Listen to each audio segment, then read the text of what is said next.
समृद्ध विचार, समृद्ध भाग्य। तो फ्रेंड्स, किसी व्यक्ति ने एक बार एक विद्वान से समृद्धि का रहस्य पूछा, तो विद्वान ने बड़ा ही संक्षिप्त उत्तर दिया, समृद्ध विचार। कितने हैरानी की बात है कि इतने जटिल प्रश्न का इतना सरल उत्तर, जितना सरल उतना ही सुनिश्चित भी।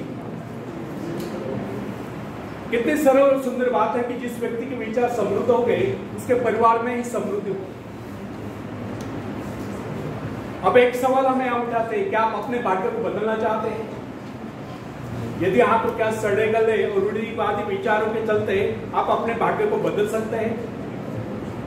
इसका सटीक और संक्षिप्त उत्तर है नहीं। यदि हमें अपने भाग्य को बदलना है, उसे जगाना है, उसे चमकाना है, तो सबसे पहले हमें अपने विचारों को बदलना होगा।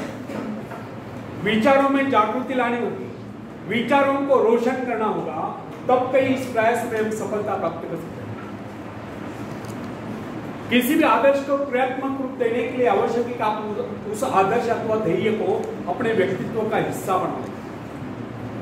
यदि आपका ध्येय अथवा आदर्श आपके साथ बना रहे तो इससे आपको प्रेरणा प्राप्त होती रहे। आपने देखा होगा कुछ प्रभु भक्त अपने इष्ट की कोई मूर्ति या कोई चित्र सदैव अपने साथ रखते हैं। यह क्या है? यह अपने इष्ट की स्मृति सदैव अपने साथ बनाए रखने की प्रेरणा है। इसी प्रकार हमें भी अपने कर्तव्य एवं लक्ष्य का ध्यान सदा बनाए रखना चाहिए। अपने ध्यान को इधर उधर बिखरने से शक्तियों का ह्रास होता है।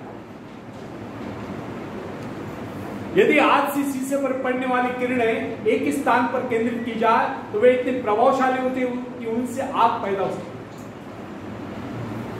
जबकि अव्यवस्थित बिखरी हुई अवस्था में वे किरणें इतनी प्रभावशाली सिद्ध नहीं।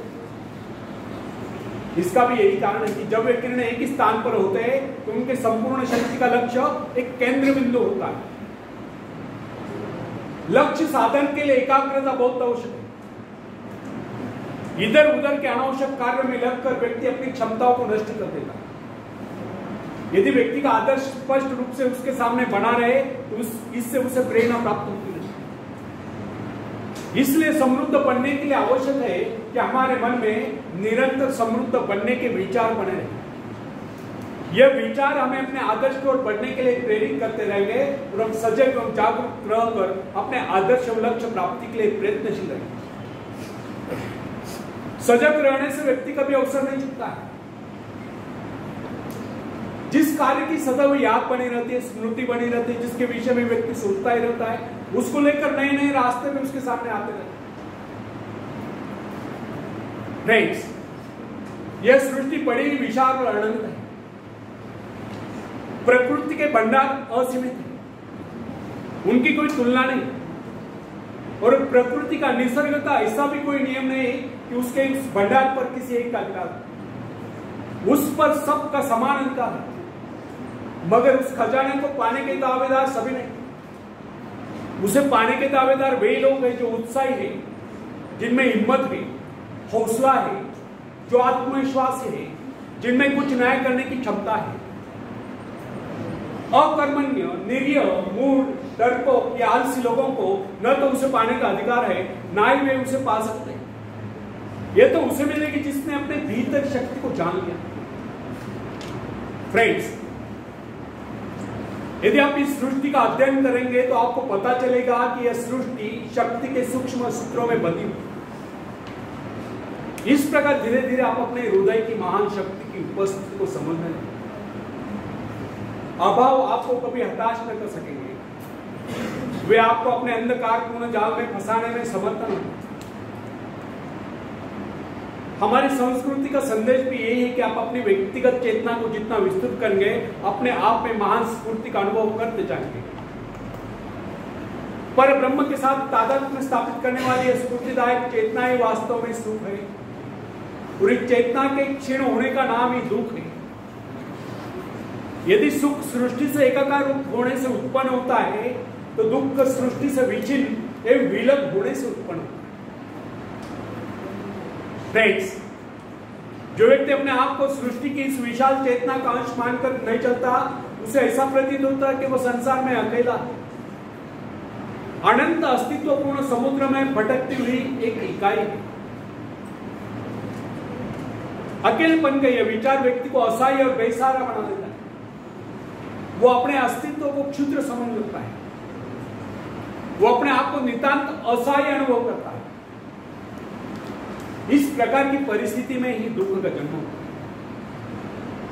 जब जब भी व्यक्ति अपने आप को सृष्टि से अलग कर लेता है, दुख उठाता है, वो स्वयं को अकेला महसूस करके भयभीत होता है। होगा भी क्यों नहीं, सृष्टि से नाता तोड़कर उसने स्वयं को अकेला जो कर लिया। इसके विपरीत जिस व्यक्ति ने सृष्टि से अपना संबंध जोड़ रखा है और तारतम्य बनाया हुआ है, वो स्वयं को कभी अकेला नहीं समझता। उसे ऐसा अनुभव होता है कि प्रकृति, निसर्ग उसका सहयोग करे। वो अपने आप को समृद्ध अनुभव करता है, क्योंकि प्रकृति के प्रति उसका दृष्टिकोण मित्र भाव का, वो विराट सत्ता का एक अंश दिखाई देता है। यही भाव व्यक्ति में शक्ति और आत्मविश्वास पैदा करता है। फ्रेंड्स, आत्मविश्वास क्या है? अपने भीतर मौजूद शक्ति का एहसास ही आत्मविश्वास है।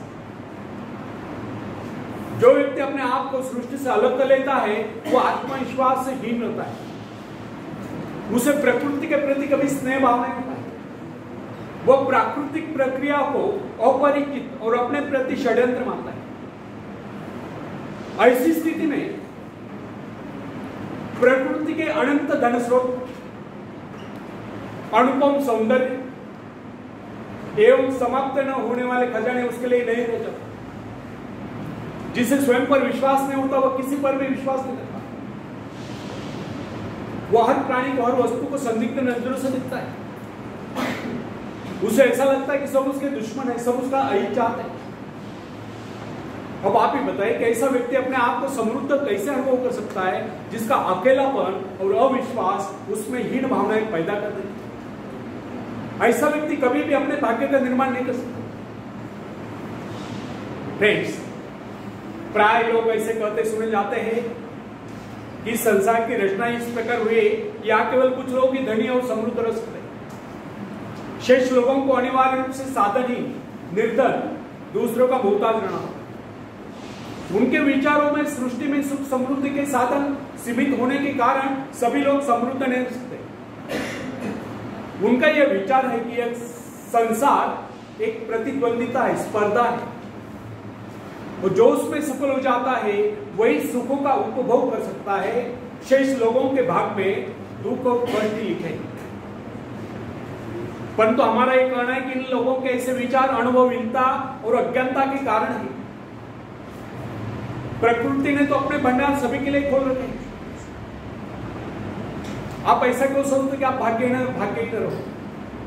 इस प्रकार की मिथ्या धारणा का आधार यह हुआ, जब प्रभु ने इस सृष्टि की रचना की तो मनुष्य के लिए थे साधन नहीं चुका है, परंतु ऐसा सोचना कदापि उचित नहीं।